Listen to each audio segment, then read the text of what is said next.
Qual o nome dele? O Cub? Tem o Cub e tem o Janeway, né? O Janeway. Mas o Janeway não acha. Espera um pouquinho, por favor. Oi. Isso. Aham. Tá, beleza. Você pode repetir o número, por favor? Anota pra mim.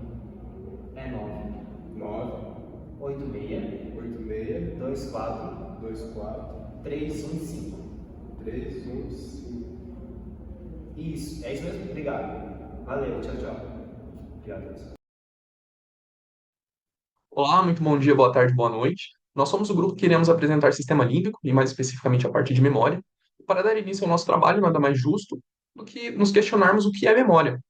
E de uma forma bem sucinta, é a capacidade de armazenar, processar e evocar informações. E também pode ser considerada a base da nossa personalidade e de nossa individualidade. Os nossos integrantes são o Arthur, o Atos, o Bruno Daniel, eu, Gustavo, Luiz Eduardo, Thiago Henrique e o Thiago Vicente. As memórias implícitas ou procedurais não podem ser descritas de uma maneira consciente por meio de palavras. São memórias de habilidades, capacidades motoras ou hábitos como andar de bicicleta ou tocar um instrumento, por exemplo.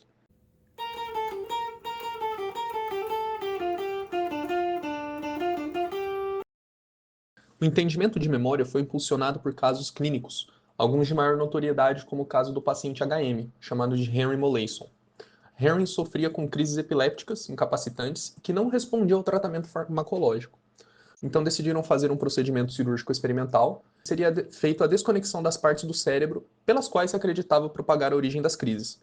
Essas áreas, o córtex entorrinal e o hipocampo, estão diretamente envolvidas na consolidação de memórias e desde a cirurgia, a HM não pôde formar novas memórias. Uma contribuição desse caso para a neurociência foi a sua evolução em teste motor, ao qual foi submetido diversas vezes, embora o paciente nunca se recordava de ter executado. E o seu desempenho motor se tornou cada vez melhor, mostrando que essas memórias possuem correlatos anatômicos distintos. E hoje, sabemos que essas memórias implícitas envolvem principalmente regiões motoras, como os núcleos da base e o cerebelo. Lembram de como começou esse vídeo? Tinha um número, né? Você seria capaz de lembrá-lo? Para guardar essa informação, caso você tenha guardado, você utilizou sua memória de trabalho. Essa memória dura segundos ou minutos e descarta rapidamente aquilo que não é marcado como relevante. A memória de trabalho é um tipo de memória peculiar, que varia das outras por ser de curtíssima duração, apenas poucos segundos ou minutos, por não deixar rastros bioquímicos no organismo. Ela é processada pelo córtex pré-frontal, dorso lateral e ventromedial, além de armazenar informações simples como números de telefone ou de uma rua qualquer. Ela permite ao indivíduo perceber a continuidade das ações e dos eventos ao seu redor, e desse modo, tecer uma linha do tempo contínua e lógica da sua realidade. Na esquizofrenia, ocorrem falhas na memória de trabalho. O indivíduo que sofre com a doença tem dificuldades de compreender o mundo à sua volta de forma plenamente lógica e racional.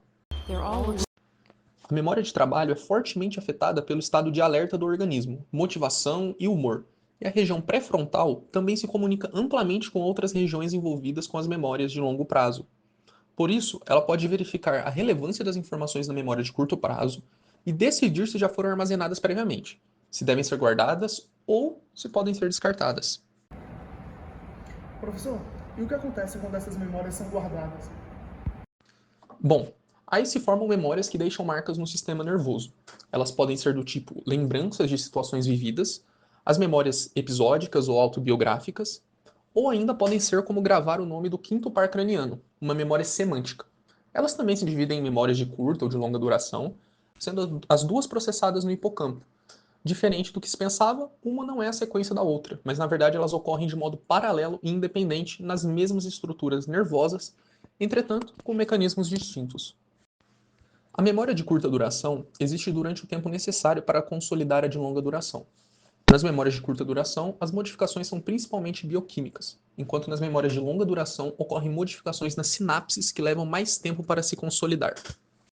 Esse belo processo de consolidação de memórias a longo prazo envolve o circuito de Papez, no qual o hipocampo envia informações pelo fórnice aos corpos mamilares do hipotálamo, que as propaga pelo fascículo mamilotalâmico para os núcleos anteriores do tálamo, e de lá a informação chega ao córtex cerebral, mais especificamente no giro do cíngulo, via cápsula interna. E do giro do cíngulo, a informação retorna pelo giro parahipocampal ao hipocampo, fechando o circuito de papês. Interessante. E com parte do hipocampo comprometido, o paciente HM não conseguiria completar o circuito e se lembrar dessas coisas, né? Acho que estou entendendo, mas eu tenho uma dúvida. E a memória de trabalho dele funcionava? Funcionava, pois ela se dá na área pré-frontal, lembra? Isso explica também a melhora motora no teste, pois você percebe que esse circuito não envolve o estriado e o cerebelo. Tá bom que o foco é a anatomia, mas será que poderia me explicar um pouco da fisiologia do processo? Ok, então primeiro vamos falar de LTP. LTP, potencial de longa duração, é a facilidade maior com que alguns neurônios disparam potenciais de ação quando são submetidos a um mesmo estímulo sucessivas vezes. Essa maior facilidade de se ativar é causada por fatores como maior liberação de neurotransmissores, maior expressão de receptores ou formação de novas sinapses. E isso explica o uso da repetição para memorização e aprendizagem. Essa formação de novas sinapses envolve outro mecanismo de plasticidade, agora morfológica, a formação de espinhas dendríticas. O processo basicamente aumenta as conexões entre neurônios, aumentando a conectividade entre eles e a formação de LTP e dos engramas. Cara, não sei. Pode me dar alguns exemplos? Suponha que em algum momento da sua vida você precisou decorar quanto vale 9 vezes 9. Você leu, ouviu, falou e ainda assim não gravou que a resposta é 81. Mas enquanto estuda, essa informação chega repetidas vezes aos neurônios hipocampais, favorecendo o fenômeno da LTP entre uma sequência de neurônios. Esses neurônios formarão um engrama, um pequeno circuito de ativação sequencial associado a um episódio vivenciado. E com o tempo, essa ativação se torna tão fácil que você nem pensa duas vezes e será capaz de responder mentalmente assim que eu te perguntar: quanto vale 5 vezes 5? Os neurônios da região CA1 do hipocampo são os que melhor realizam esse processo, e por esse motivo, essa é a área protagonista na formação de memórias declarativas. Professor, mas por que algumas memórias são mais fortes que outras? Voltemos à neuroanatomia para poder explicar isso. O hipocampo ele se localiza próximo e se conecta com áreas límbicas, que dão pesos diferentes às experiências que podem vir a se tornar memórias. Por exemplo, o corpo amidaloide, ou a amígdala, processa estímulos aversivos e inclusive armazena ela mesma algumas memórias. Por meio de suas sinapses colinérgicas e noradrenérgicas com a região CA1 do hipocampo, lembra? Aquela mesma com células adequadas para a ocorrência de LTP. E por isso, ela modula a formulação de memórias. Além disso, o hipocampo também recebe aferências da área tegmentar ventral do mesencéfalo e do núcleo accumbens. Essas áreas estão envolvidas com um sistema de recompensa, e por meio da transmissão dopaminérgica, reforça a memória associada àquele evento.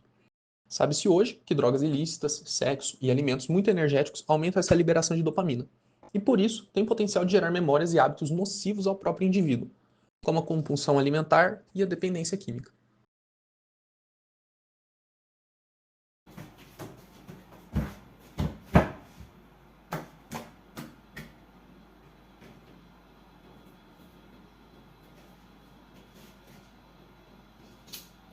Agora vamos falar de memória espacial. A memória espacial também se dá no hipocampo e no córtex entorrinal. Esse tipo de memória conjuga informação proprioceptiva e esteroceptiva. Com ela, uma pessoa é capaz de se situar no espaço e buscar velas quando fica no escuro durante uma tempestade, por exemplo. Isso porque ela possui um mapa mental do ambiente em que se encontra, construído a partir das células de lugar, neurônios hipocampais, que disparam, cada um, em um determinado ponto do ambiente que o indivíduo se encontra. O local onde cada neurônio desse se ativa é um campo de lugar, que orienta o cérebro na construção do mapa cognitivo. No córtex entorrinal, as células de grade, também neurônios, complementam o processo. Elas disparam quando o indivíduo se encontra em determinados locais do ambiente. Locais estes que se configuram como áreas de formato hexagonal. Ao se ativar uma mesma célula de grade, em diferentes posições do espaço, o córtex entorrinal permite incluir no mapa espacial criado pelas células do hipocampo uma noção da distância entre o indivíduo e cada um dos elementos daquele ambiente. Na doença de Alzheimer, a neurodegeneração se inicia no córtex entorrinal, o que explica por que, além da perda das memórias declarativas mais recentes, na fase inicial da doença, ocorre também uma perda completa da orientação espacial nas fases finais da doença, nas quais o paciente não consegue ir de uma cadeira para a cama, por exemplo. Como vimos, a memória é um universo fascinante. Ela conecta ao nosso passado, guia nossas ações no presente e nos prepara para o futuro. desde ações motoras muito simples até mesmo lembranças emocionais bem complexas, sendo ela o alicerce do nosso ser. Agora eu entendi porque eu não lembro daquele número que você pediu para eu guardar. Mas pelo menos agora você não vai esquecer o que você aprendeu sobre LTT. Alguma dúvida?